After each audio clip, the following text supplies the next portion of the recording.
Good evening. My name is Neena Bhattacharjee and I'm the host for the day. This is the second day of Odisha Design Council. And since morning, we've had some very interactive session. Now we have a session from Mr. Suresh Eriyat, and I welcome you, Mr. Eriyat. I'll just give a little brief introduction about Mr. Suresh. He's an Indian animator, director, and founder of animation studio Exorus, Exorus. yeah. Exorus, yeah, thanks. His Yeah. film Fateline won Annecy Cristal Award and two more films, Fisherwoman and Tuk-Tuk and Tokri won National Film Award for Best Non-Feature Animation Film. He started his animation career with Famous House of Animation and was the first to launch clay animation commercials in India. So I would hand over the stage to Mr. Eriyat to talk about design and the connections it makes with people and how is it to make those connections. Over to you, Mr. Eriyat. Thank you so much, Neena. Thank you very much. Hi, everyone. I'm sure you must have been hearing wonderful talks on various insights regarding design and must have seen amazing work from various entities. I have seen the lineup of like really wonderful lineup of people. It's an exciting space to be and listen to people, sit back and listen to people and soak in and absorb like a sponge. I mean, something that I love to do if time permits. um, what I would like to do in the beginning is to just set a context by showing um, our films, the gist of some of our films. I have been working in this industry post my education at National Institute of Design in 90, passing out from there in 97. I started working in this field of filmmaking and animation, setting up some of the early studios that were catering to storytelling using animation and other mediums also, and gave a very strong focus to design thinking and design centric uh, process for filmmaking. And we have been fortunate to be part of the direction and production of almost, or maybe a little more than 500 films in the last 24 years that I've been working. I mean, next year is going to be my 25th year in this industry. I still can't believe I feel like a novice even now, where I feel I've just started afresh, because that's the kind of enthusiasm that I still have when it comes to this medium. I have what I'm going to share with you is my learning uh, with this journey of 24 years. What is some of my learnings and observations and feelings that I just want to share with you all. I'm not saying these are carved in stone, but these are things that I feel are relevant to any of the practitioners and who are intending to practice design in and work in this work in the field, not just films and filmmaking, but also in any area of visual communication or industrial design. Um, some of the factors that I felt are very relevant. Um, those are the connections that I'm going to talk to you about. I'm going to share with you. These are purely personal views. It absolutely questionable, not taken from any places or any speeches or anybody else. So it is very important that you all have your views about it, so that we can have a if the time permits, we can discuss at the end of the session. And yes, otherwise, I'm going to show you interesting films. There's going to be works that I'll share with you.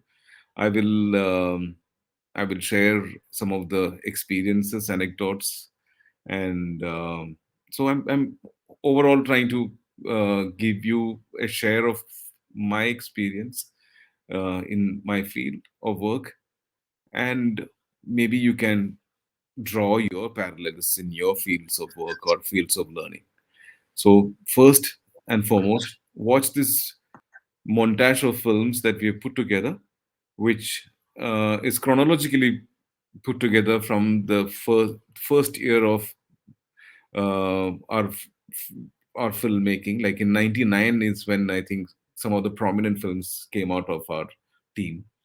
That time it was called, my company was called Famous House of Animation, which is something that I started for Famous Studios Mumbai.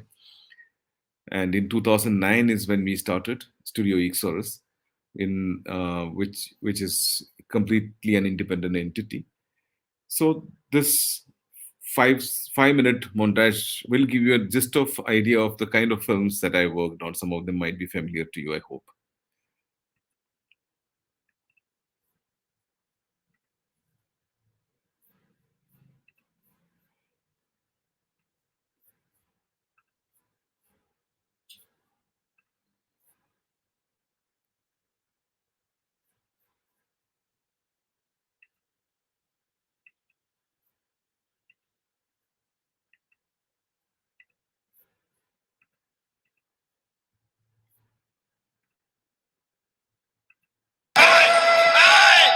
Not that!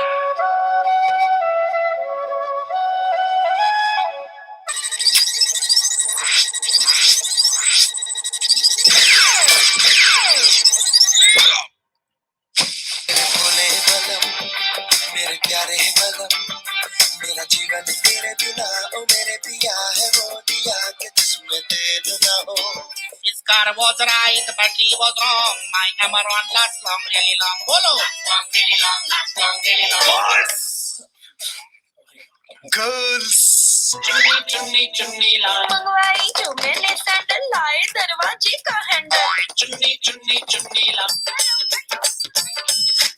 If you lose mine, look in the behind.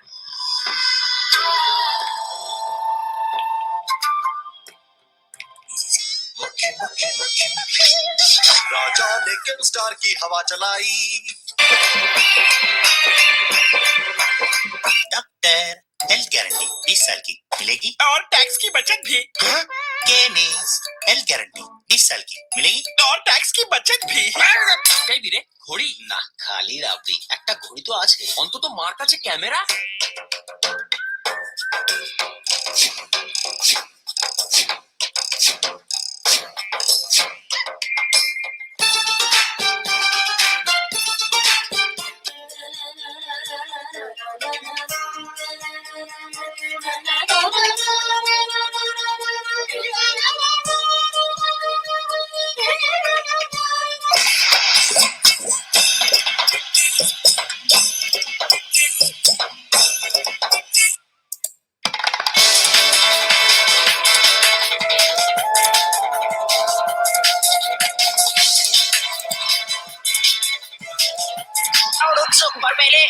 Native owner उनका बच्चा बच्चे का दोस्त उसकी चाची चाची की माँ पड़ोसन और टीम टीम पता नहीं. ओ ये रे टीम.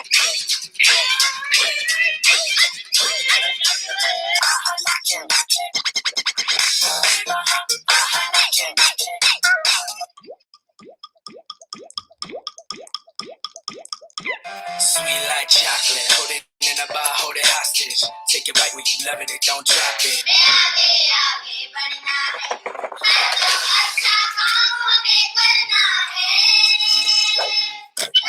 बाबू के आसमां में ख्वाहिशों का डेरा है सितारों के पार कहीं.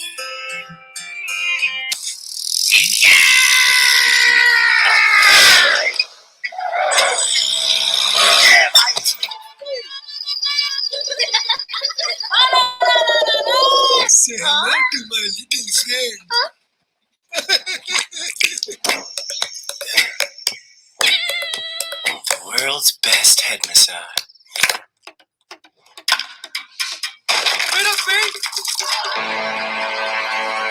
ओए रुक जा मेरे भाई ऑफिस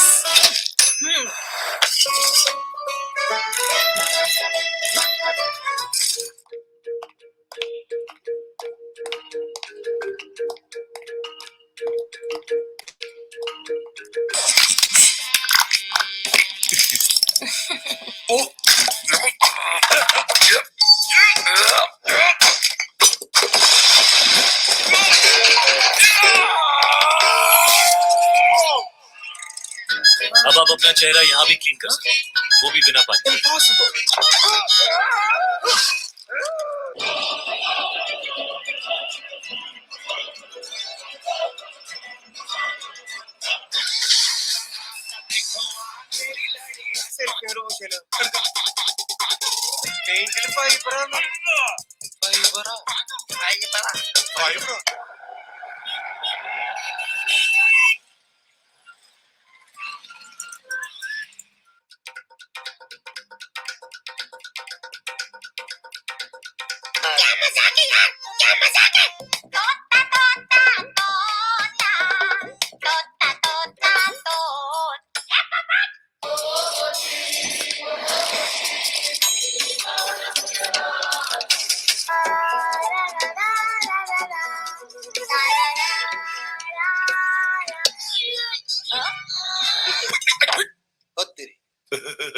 तू सॉफ्ट लैंडिंग में काम आएगा ओ बैठ जी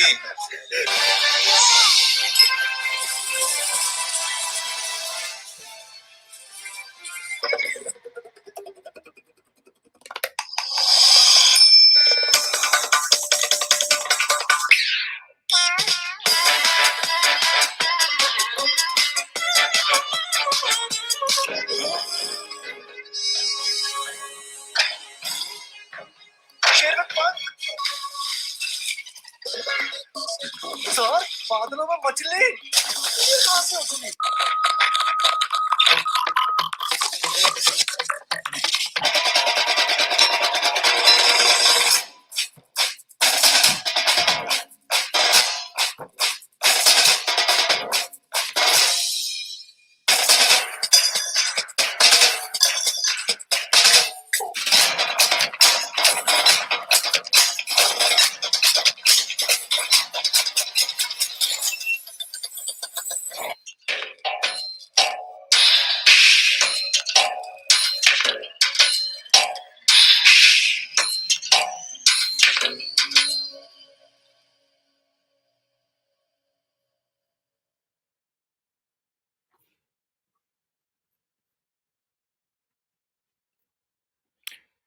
Yeah, so that gives an idea of our work.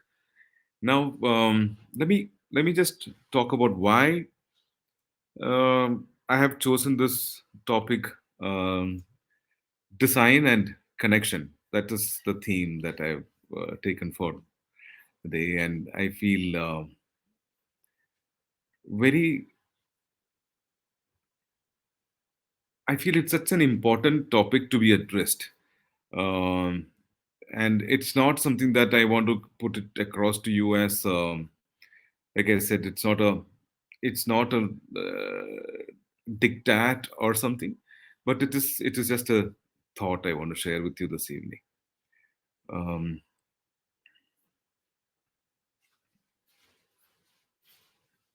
yeah.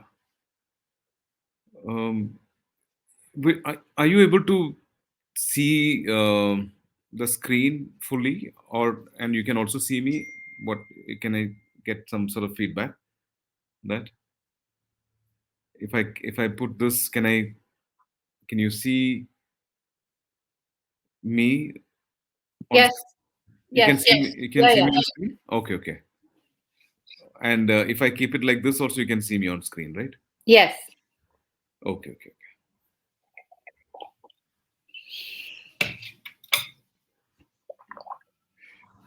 Yeah. So this is something that I wanted to talk to you about. When we learn design and when we practice design, um, many times it becomes a very cold sort of a process. What I mean by cold, I'll come to it.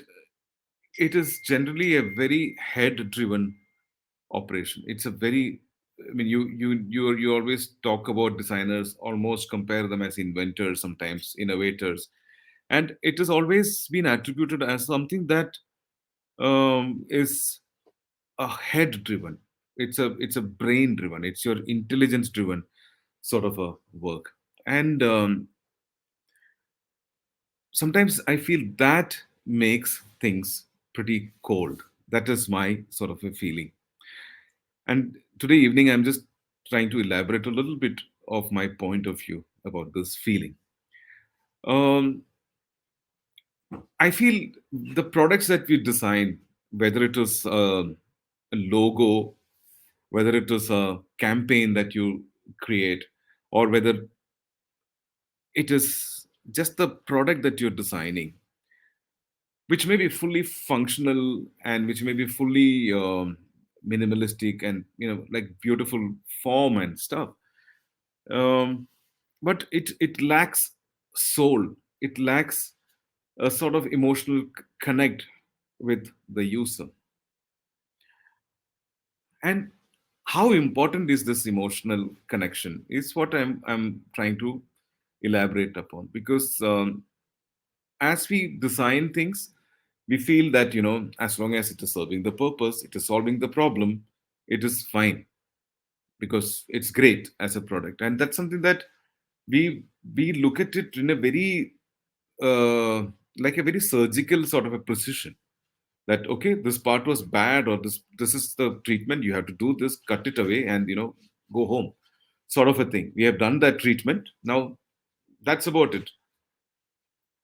Sometimes even in treatments, that the care and the connection that you make with the doctor is more valuable to cure you or give you the relief than somebody who knows his job, does his job very intelligently, diagnose the problem, or to give you the right medicines, and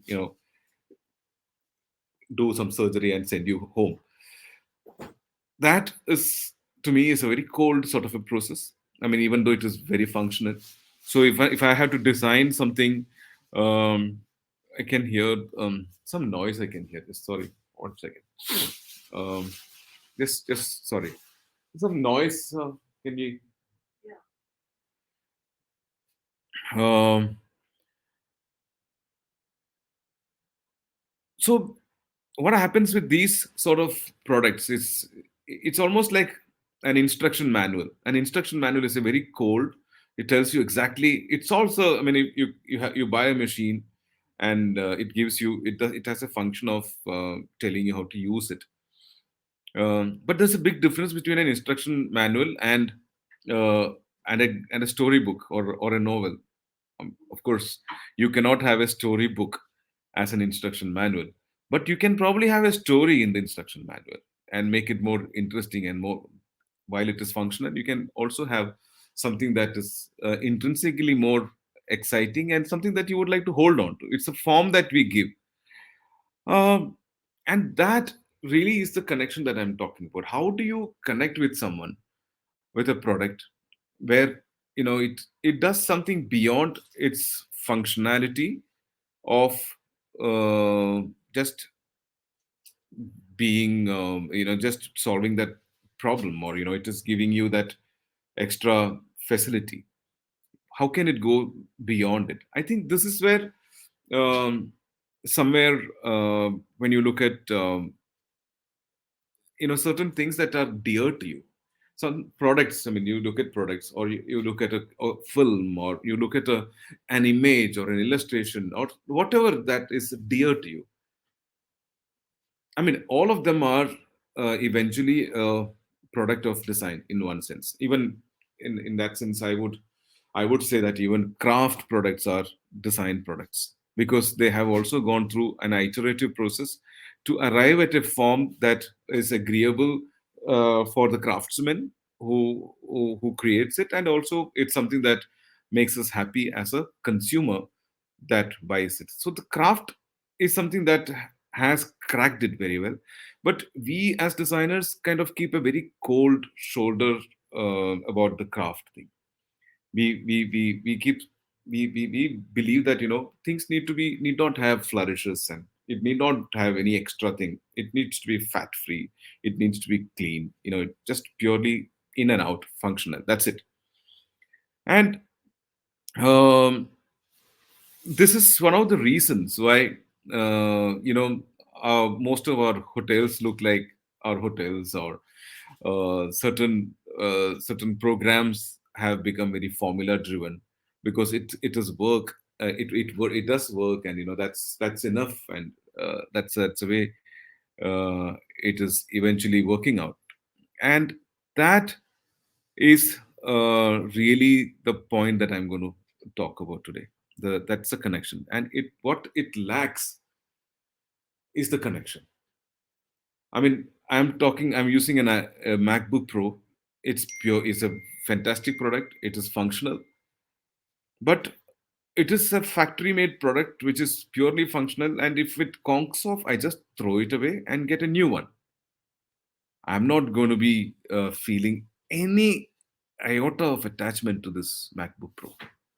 If I have a sticker that I loved and I pasted on it, maybe I'll pull it out, peel it out, and I will put it in my new Mac.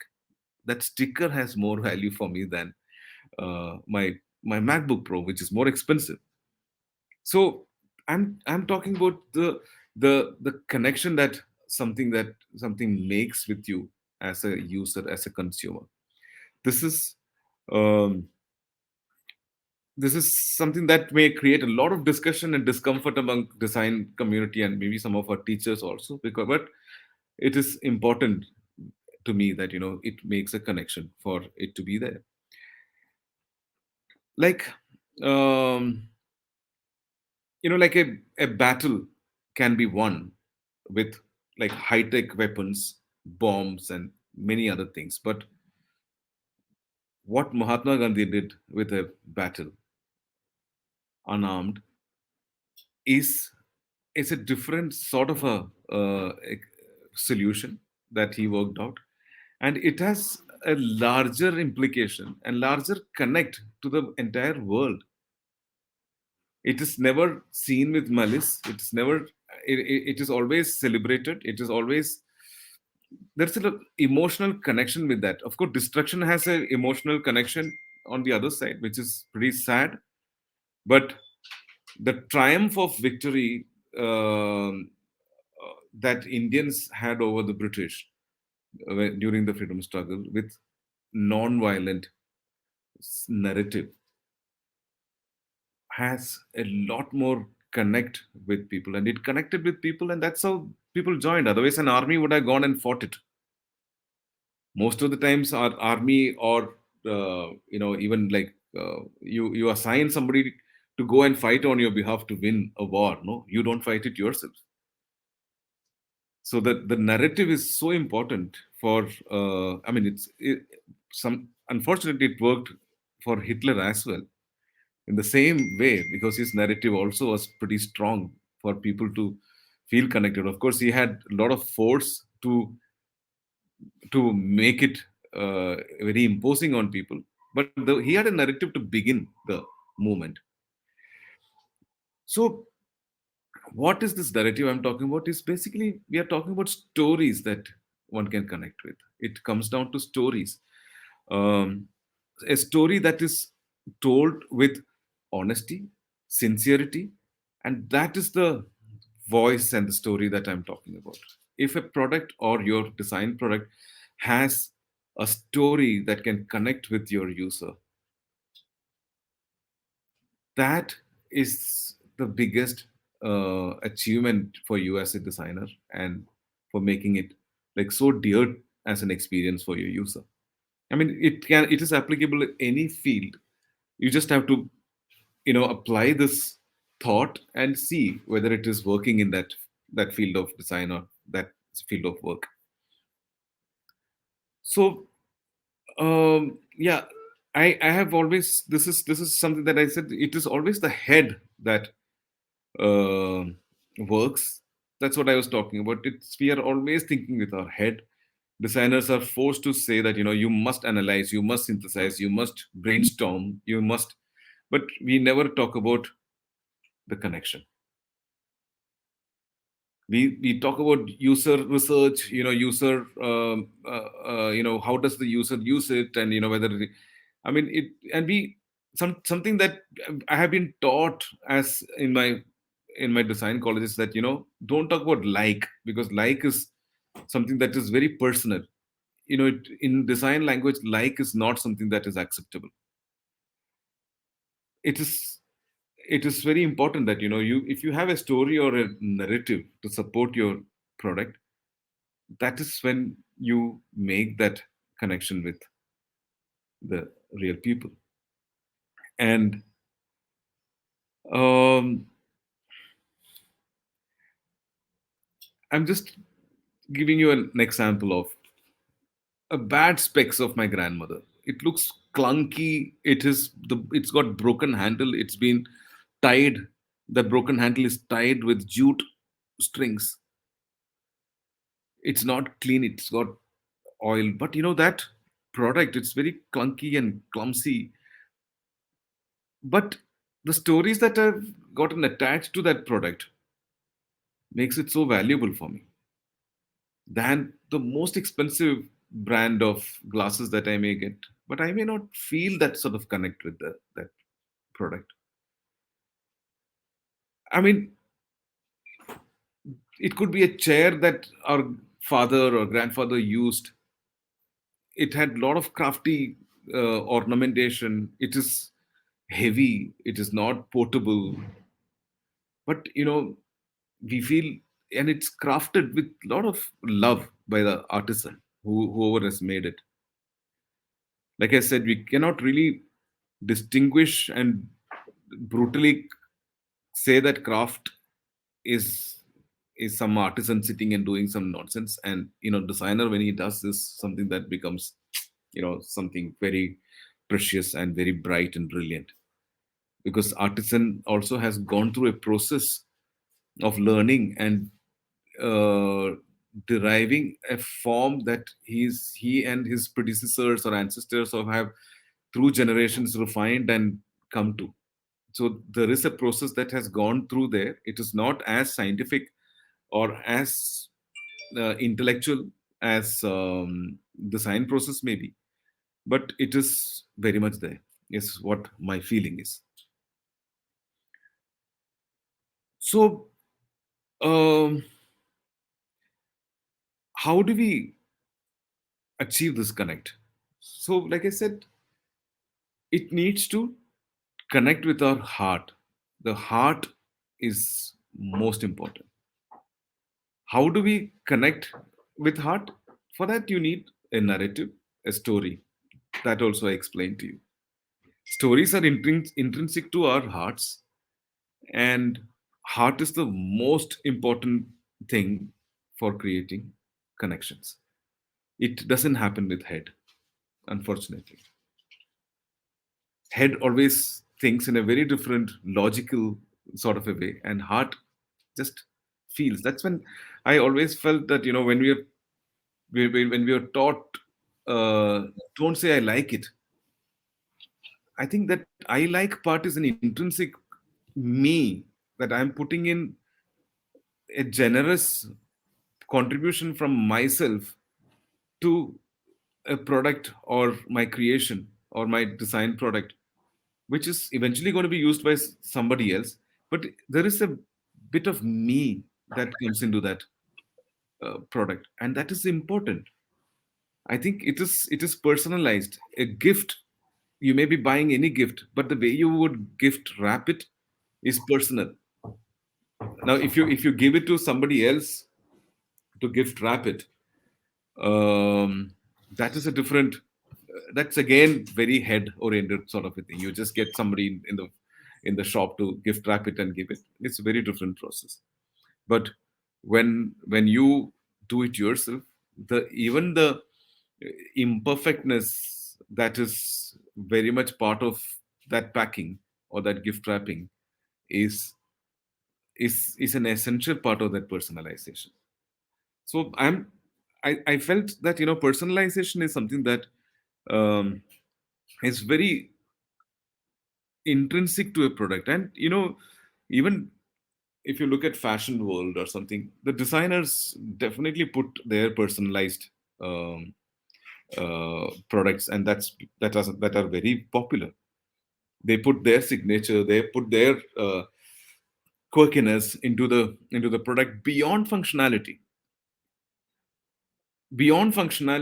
you're putting your things. So that is so important for it to get connected with people. This is something that I want to share with you. I think because in design we are supposed to think very cold, and grays become our favorite colors because of that. I mean, we prefer that grays and blacks are better colors. We start liking, because yeah, this process of design is originally a Western sort of a thinking, and we intrinsically learn the same education. The fundamentals are the same, and we learn it that way.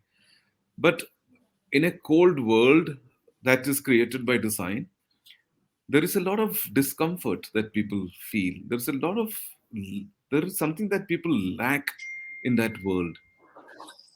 I don't know whether it is color, but it's just that life is something that you feel is missing in those products. It's all beautiful. I mean, um, all the malls and all the streets and all are so beautifully clean, and it's very designed very well. But you when you I go think, there. Suresh, I quite agree with you. In fact, I went to visited New York, and I realized, and I was wearing a red coat at the airport, and I realized everybody else was either gray, uh, different shades of gray and black, and I was actually, sticking out like a sore thumb. And when I was exiting, so there is this young black boy sitting there. He says, "Nice color." uh, So you're right. You see that they are so muted on colors, and you wonder why is it that it makes the cold appear more gray. Appears more yeah, gray. yeah. I mean, like, I think personalization is something that design process try to kill.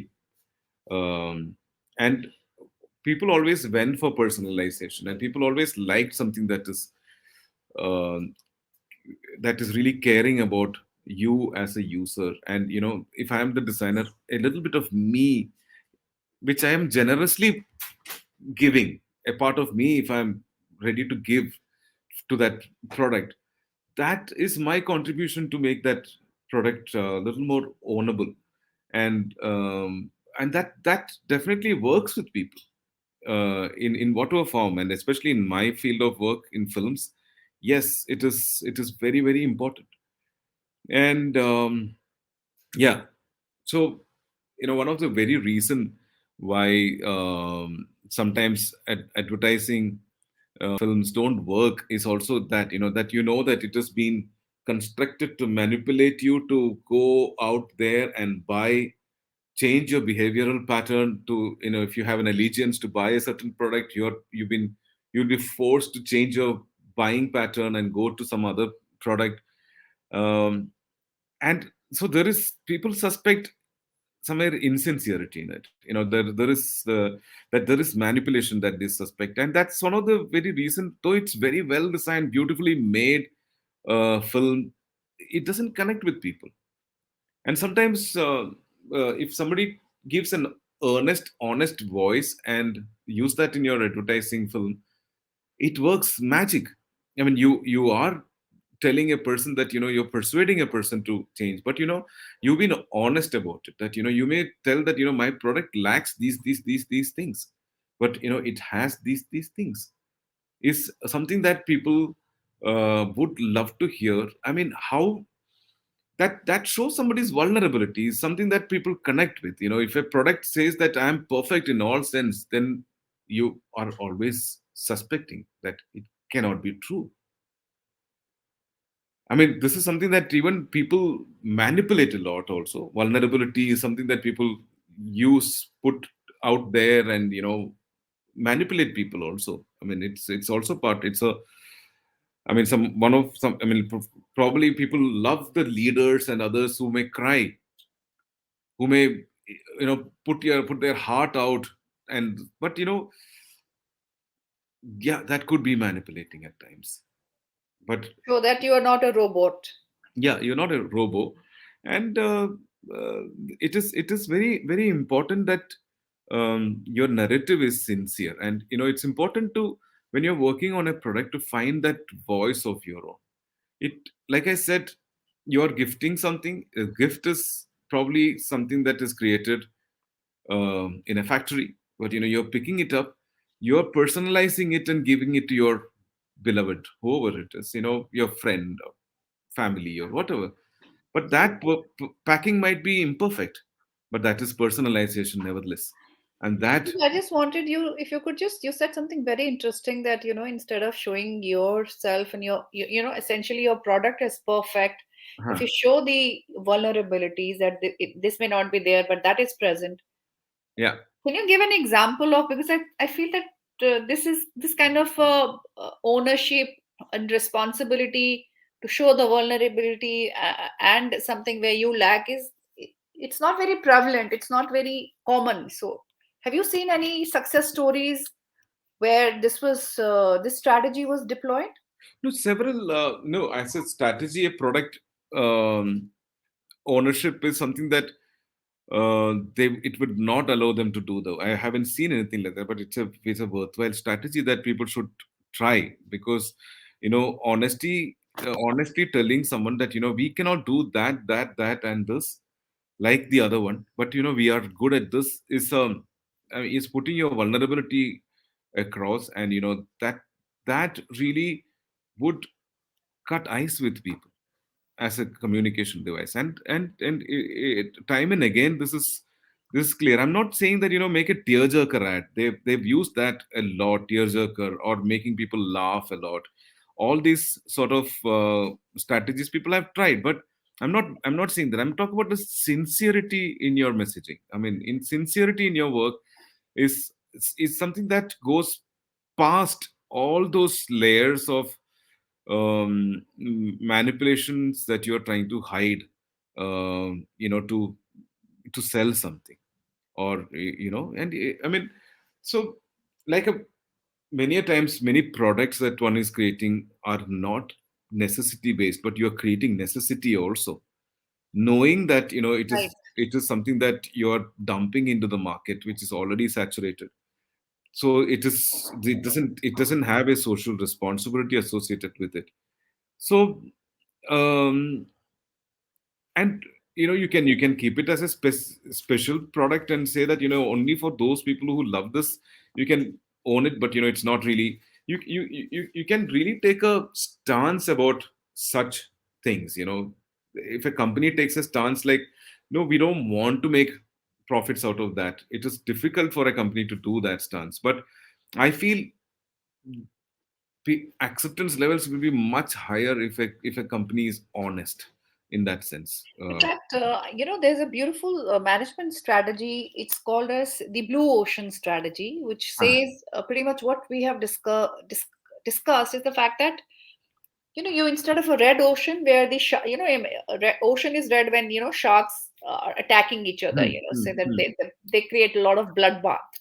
Yeah, yeah, While the blue ocean is the one where you create a space where you're not competing with anyone, you're not cutting anyone, you're not yeah, creating bloodbath, yeah, yeah, but you're creating a space which is probably a niche, but is not in competition with anyone. So yeah, it's a very powerful philosophy yeah, where brands and organizations and companies, who are looking to for new business and looking to diversify, they're told that you think from that perspective, yes, yes, that rather than going for the small pie which has got so many stakeholders, everybody is vying for that piece of pie, you create your own new pie you know yeah, yeah, yeah. so that's something which I really like, because this is what the management strategy also speaks about. Sure, sure. And I think the main key in this whole thing is to find your authenticity, where is your authentic voice, and how do you find that authenticity is a challenge that everybody faces. And um, one way is to really keep your ego and your selfish desires. It sounds too spiritual at one level, but it's one way to detach and from the brief, and see the brief, go like really topographic view of the brief in the world that it is going to be as a speck. And that way you will be able to see how it has, what sort of connections it has with various factors. And you may be able to discover in the whole grand scheme of where it is positioned, your brief, you may be able to find that authentic voice without being very pushy. And moment you find that, I think you will have the right form, you will have the right voice, you will have the right narrative. And but more you get too brainy with it, and too much into analysis and this and that, is, I mean, you must understand it very well, but like intellectually dissecting it and trying to come up with a, a solution is always, you miss out on something, and that's most of the time it is the hard part. Sure. It's the connect part is what you miss out. It may do everything functionally because you are analyzed it and dissected it so well, and it has all the boxes ticked. But you only thing that you will miss out is heart, and it never would seem like a problem for anybody, any stakeholders. But I think ultimately that is what is propelling life into your product. Sure. And Suresh, can I quickly ask you how much more of your presentation is left? Because we have a very interesting question coming, and we have 17 minutes to wind up. So if you could just, if your presentation so is longer, we will spend some time and take the question towards the end. yeah, I think I don't have too much. I have a few film links that I wanted to show. Sure. Um, so yeah, I'm going to show some of the films that from our uh, creations in the past that has that aspect. Where we've cracked that aspect beyond functionality. So I want to just show a few films like that.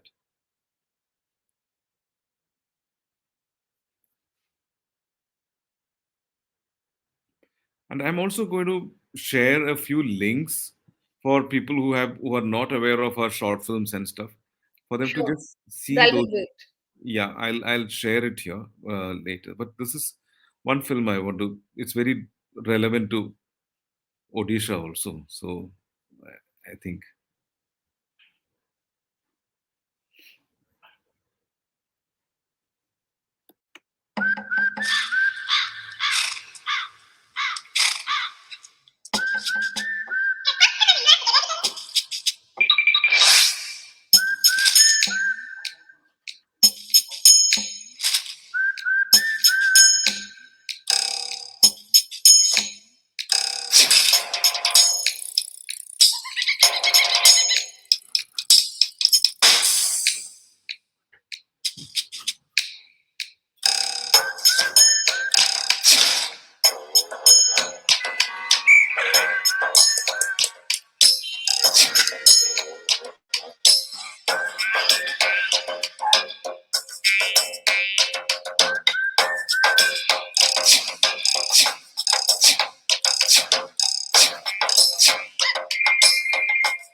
sulekha.com. Classifieds and yellow. Yeah, so this is a film that I wanted to present. It's a very simple idea that we cracked, and we went with some narratives which are known to people, which could be connectable, and this is one way, and used a uh, very interesting storytelling visual visual craft, which is Pattachitra Gada from Odisha, and we tried and created this entire animation in that particular style, which is very new to people. But I feel that we are riding on a craft that has survived so many years, and gone through the transition that it requires to be what it is today. So it is an advantage that we are just riding on that design. I mean, I would call it a design. It's a product that is designed. It's evolved by the design process itself, but it has taken generations to evolve to this form. And so that has a story, and the story that they depict also is another story. And the way we have given a twist to it has a genuine voice to it, and that authenticity is something that always resonates with people for time and again. And this is a film that we made in 2007. Okay. So it's been 14 years since the film, but the film still has an appeal, which is pretty contemporary, and that makes things very monumental and timeless in one sense. And this is something that we have repeated again with multiple films of ours. Let me just show another film.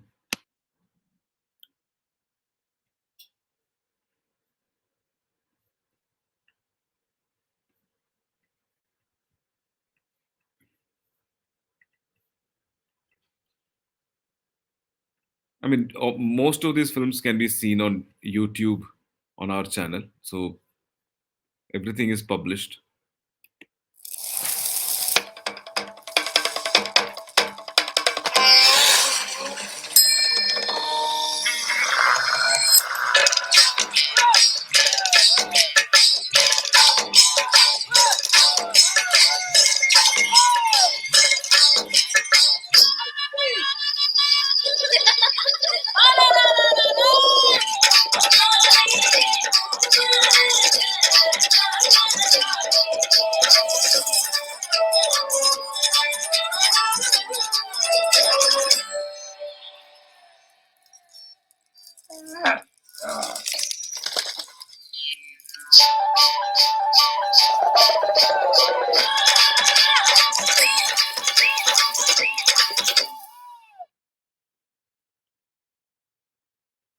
This is also a similar thing. It's a new visual form that has evolved because of the same quest to really find out what is that authentic voice we need for this campaign. Now I'm going to show you a couple of our short films, not fully, just some teasers for you to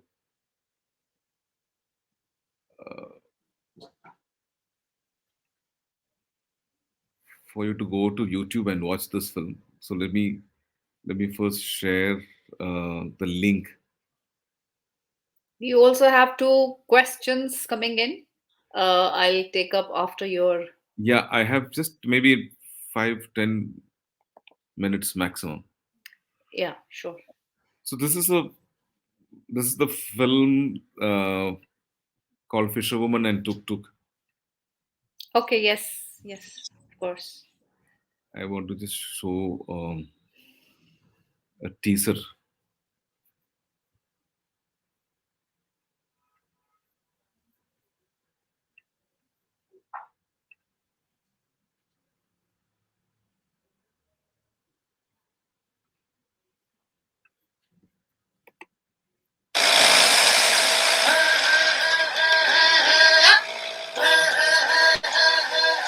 माझी रिक्षा न by माझी by ग जगात फिरून येईन ग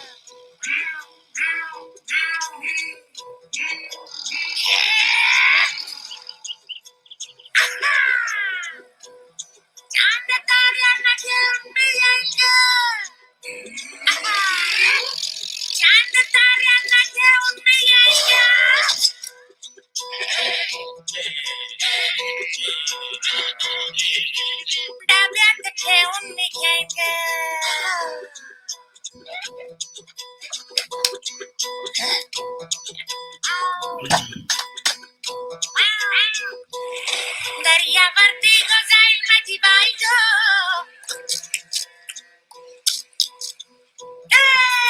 नम नम नम नम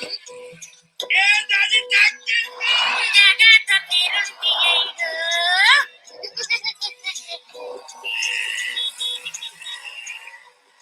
माझी रिक्षा न बाई माझी बायको जगात फिरून येईल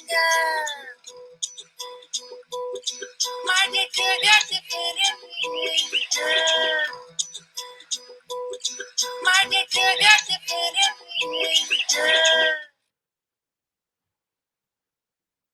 So I've shared the link to watch the whole film over there. Can also Nina, can I get another some more time, or the it's 8 minutes is it? Okay, I'll ask Paresh to tell me because we have another session, and I'm sure we can wait for 5 minutes. We can go over by Maximum 5 minutes. 5 minutes maybe. Yeah, after. Yeah, yeah. So you can show your movie, and then we can quickly. Yeah, Yeah. we got it. We got yes, yes. So it's an emphatic yes for you. Okay, thank you so much. You can Thank take that time. you. Yeah. So this is basically the problem with going by heart. I'm just sharing whatever I want to, not going by a prescribed timing, which is also not sometimes very good. What is interesting is this is a theme for since morning we've been talking about emotional connection and how is it that we can get the idea across to people. How is it that the product itself can be seen as an individual seeking a connection with the other? So I'm glad that your presentation is falling quite in sync with what we have been discussing since morning. Really, wow, that's a coincidence. I thought about it in the morning. I think we don't exist without emotions. Wherever you go, it's only the emotional connection and the emotional stories that matter. Whether Yeah, we are buying something or selling it, or we are yeah, buying a yeah, property, utensils, consumer, medical services, you go to a doctor. If the doctor shows a connection, yeah, emotional connection, your healing is faster. absolutely. So this is another short film. I'm just talking about different authentic voices in terms of visual design, audio design, forms that have come about when these stories had to be told, and how these have been found is like really not such a head process. It is a lot of heart driven process, which I can elaborate if somebody is interested in later. So this is the other film that I wanted to share a teaser of.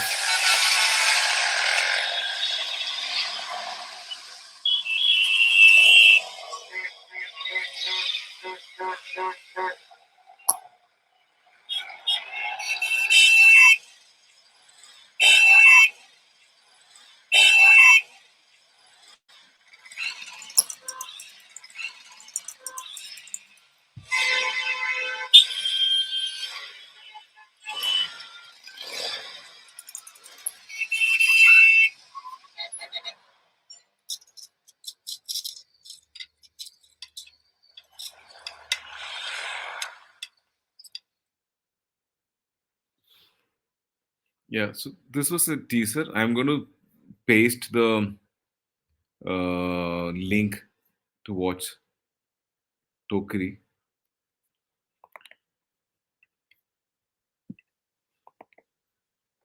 So, is there another one, or can I just take some quick questions? Do you have another movie to show? I think the rest of the things, if you all wanted to, I wanted to show what's your brown number, but that's something that people can see on YouTube. I will share what's your brown number link here. And the latest film called Kantitunda. It's a Malayalam film based on my father's account of his encounters with ghosts. So So why don't we see the ghost one here and then the other we can see through the link? no, I'm just sharing all of them because that's these are all short films. They're Okay, so like people want you to share both the movies rather than sharing the link, so you can quickly huh? quickly show it. I No, think people want to see. they're quite long. So I'll just show a Okay. teaser. I can just show What's Your Brown Number is something that I can maybe show. Okay. It's a three If it's minute. long, then people can watch it later. Yeah, it's a 3 minute sort of film, but let me see if I can. We do have 3 minutes. Yeah, yeah. I know, but I would also want to little talk about how. Um, I mean, these are some of the films that I was about to show. What's Your Brown Number? And yeah, thanks. I think some people have written. No, so basically, all these voices have been like we've always felt for these ideas that we came up with these narratives, and how do we tell that story and how do we make this film in what sort of form is something that we have gone through a process, and it is again an evolutionary thing. It has a lot of craft in it. It is not just design. It's got a lot of craft and a lot of hand work in it, and that is why these films get connected by people, I feel. And this is something that's very possible in every field of design, according to me.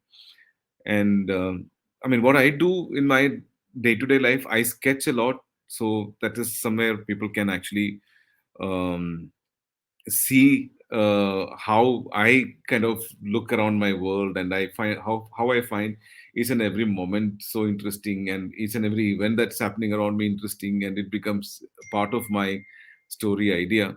Somewhere becomes my inspiration also.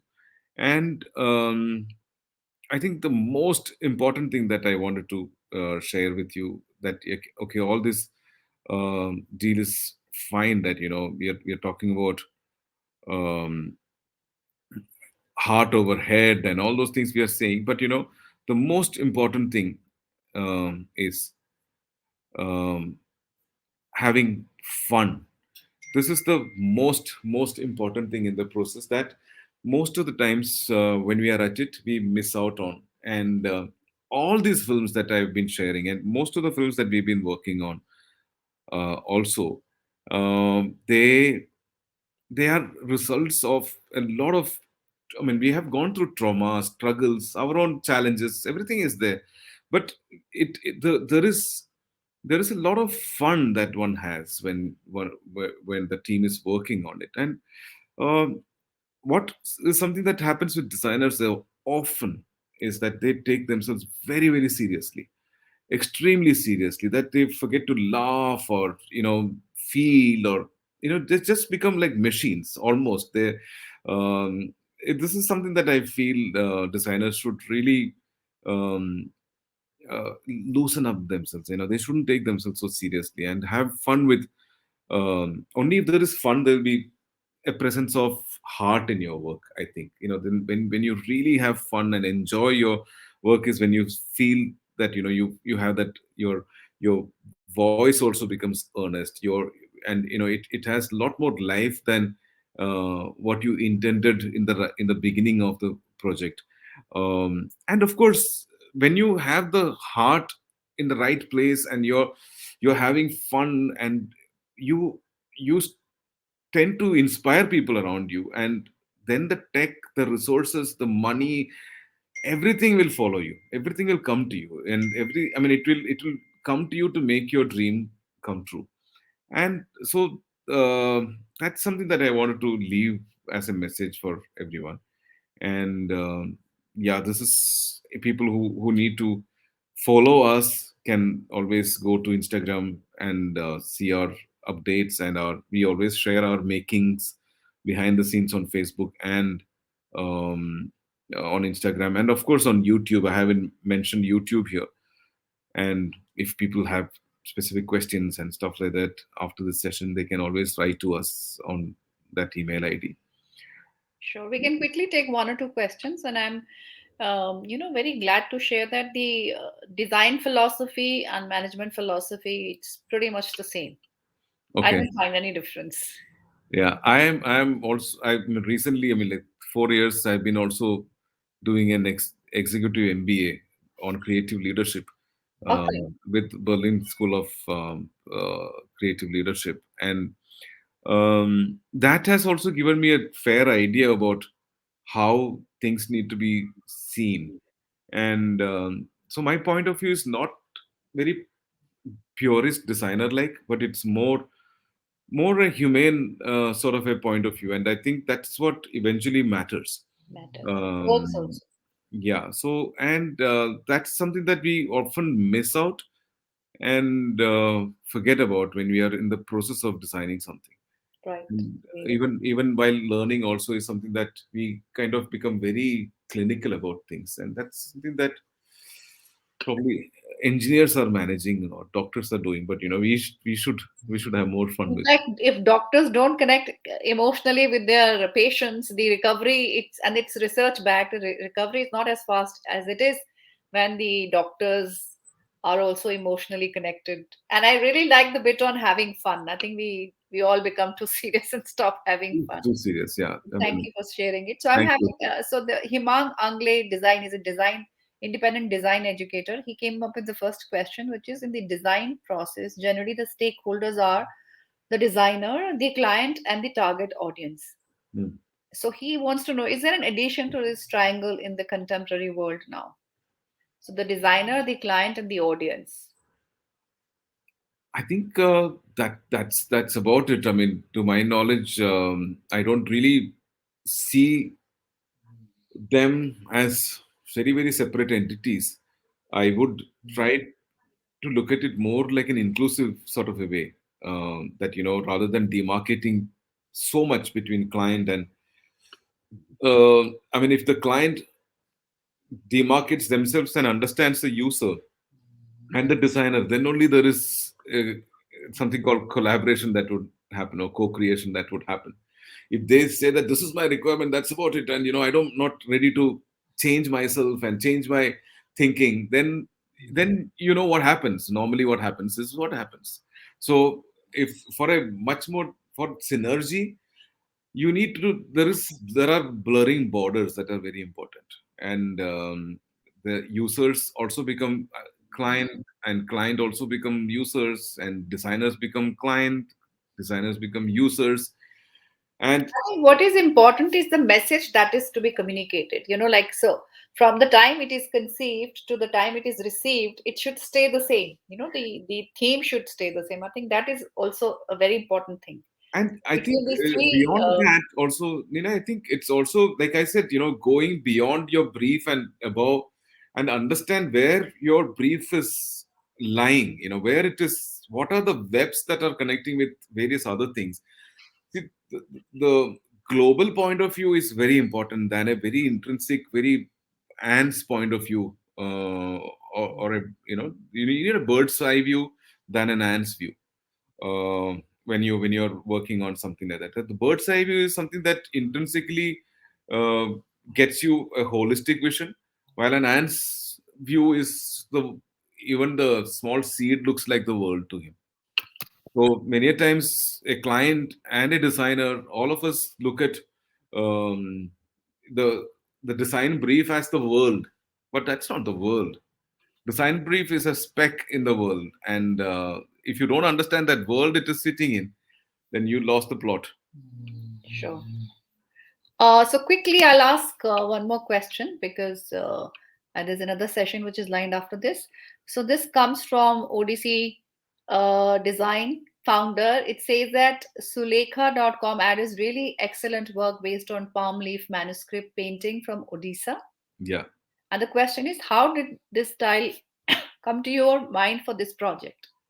And quickly, this another question from Odyssey Council founder is they want to know how Bindu Re Bindu musical album idea was triggered. So two things like your palm leaf manuscript painting idea and Bindu Re Bindu musical album idea. So the palm leaf idea, basically, the central idea for that communication was how do we use mouse cursors as arrows, and how do we communicate the mechanism of the Sulekha.com.